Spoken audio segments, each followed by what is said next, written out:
Maka caranya gimana caranya dari gunakan 5L sama matamu tadi supaya tidak kena penilaian tadi, saldo dan kerugian negara. Itu yang perlu disadari. Memang gitu. Makanya saya nggak setuju dengan hukum tadi, Pak. Hukum itu harusnya nggak begitu. Maka saya beri uang 1 juta rupiah. Negara mana selain Indonesia cara penegakan hukumnya seperti ini? Saya baca di PBB, United Nations juga nggak begitu. Iya. Saya udah tanya yang buat undang-undang ini juga nggak begitu, Mas, maksudnya. Jadi kita menghadapi kenyataan ada undang-undang seperti itu. Itu yang harus disadari.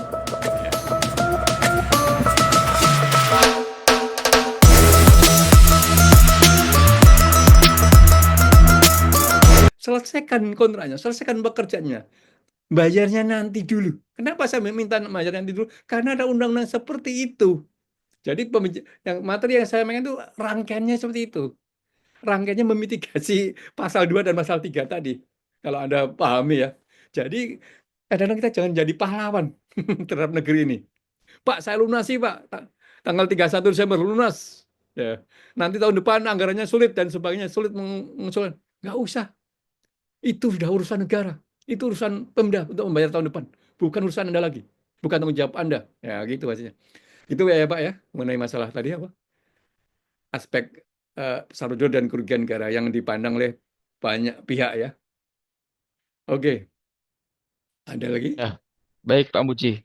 Jadi negara masih memandang bahwa salah prosedural dan kerugian negara adalah termasuk dalam tindakan pidana korupsi ya Pak ya. Dan itu eh, bertentangan atau nggak ada gitu ya di negara-negara lain yang eh, mem- memakai paham seperti itu. Sebenarnya itu juga bagus jika ada suatu pihak yang bisa mengangkat ini untuk dijadikan apa ya, seperti uji material undang-undang mungkin Pak ya, dengan metode judicial review. Mungkin jika ada satu oknum, satu orang yang bisa melakukan ini mungkin bisa bermanfaat bagi kita semua. Baik, untuk selanjutnya di kolom chat juga ada pertanyaan dari Bapak Iwan Apriyadi. Beliau bertanya, apakah apabila ada kerugian negara karena kelalaian dan wajib bayar tidak dapat melunasi kerugian negara, apakah hal tersebut tidak termasuk dalam tindak pidana korupsi? Terima kasih.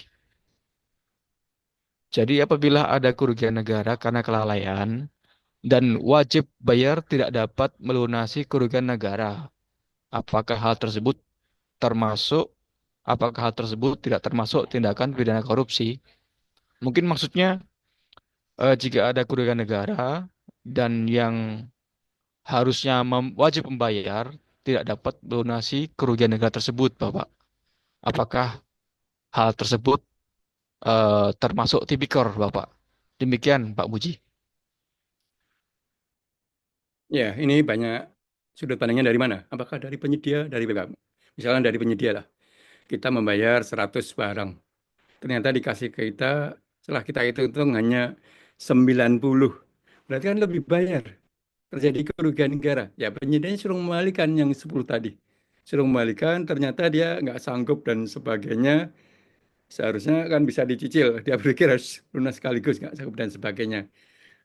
Apakah seperti itu menjadi pidana? Ya, ya tadi seharusnya itu menjadi kesepakatan dalam 60 hari. Biasanya kalau 60 hari nggak ada kesepakatan, BPKRI ini meneruskan pada aparat penegak hukum.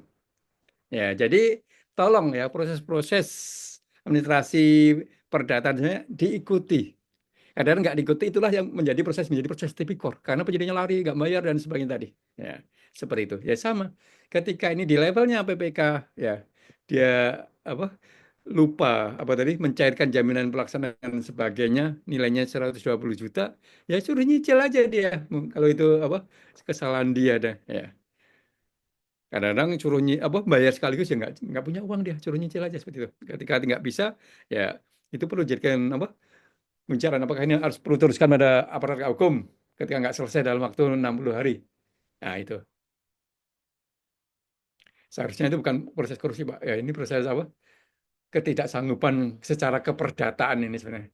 Ketidaksanggupan secara keperdataan.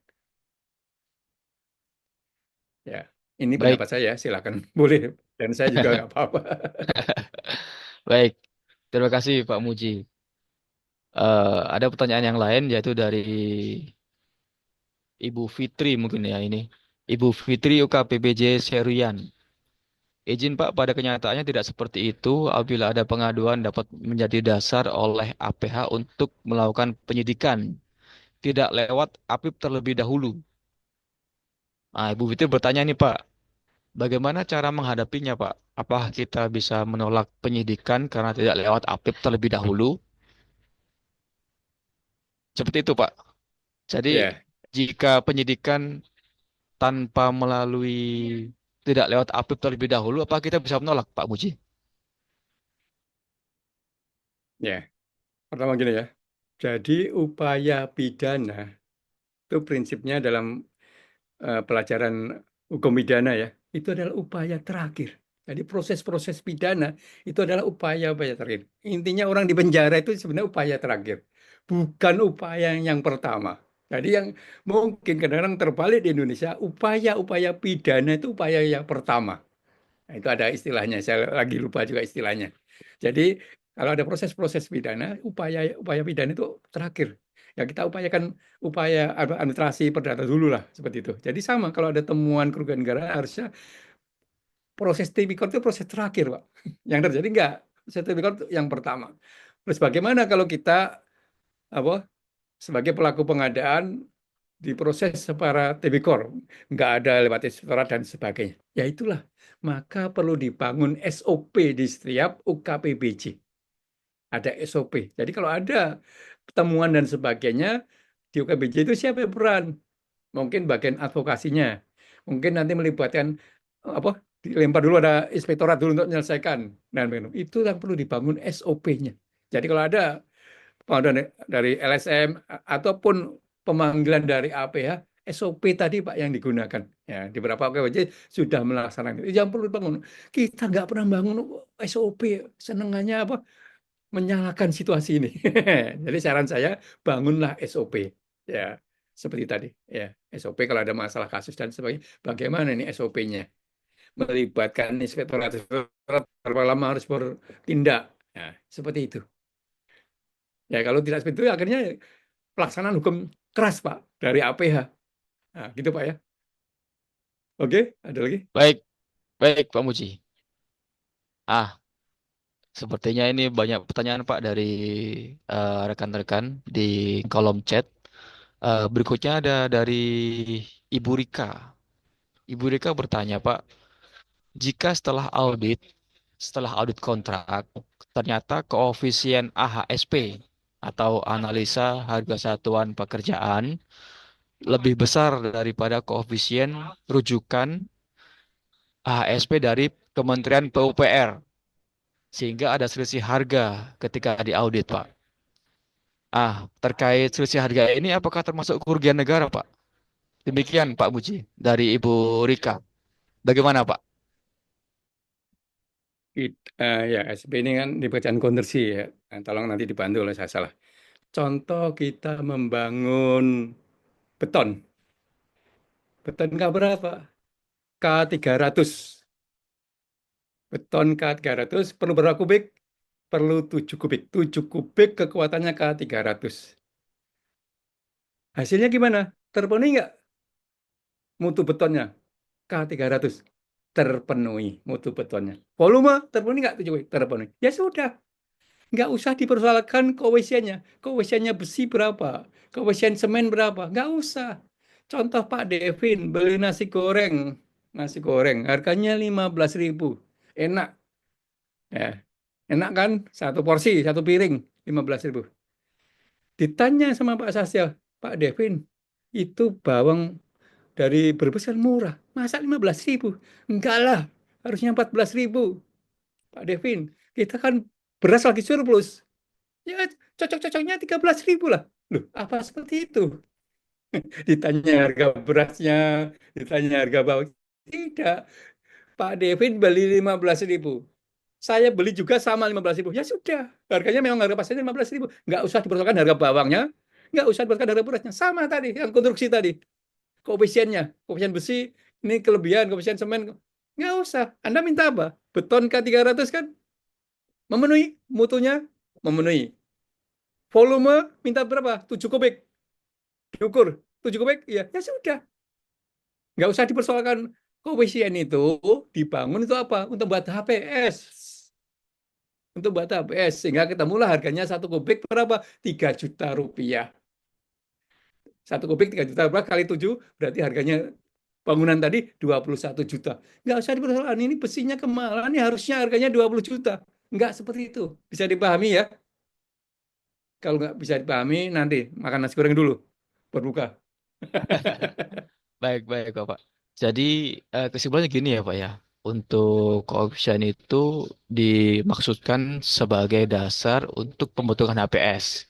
Tapi harga yang tertera Ya, di kontrak adalah harga yang terbentuk dari proses kompetisi ya, Pak ya. Sehingga berapapun harga yang tertera di kontrak terkait suatu harga satuan pekerjaan itu adalah harga yang ya, sudah harga yang sah ya, gitu ya, Pak. Kira-kira, Pak ya.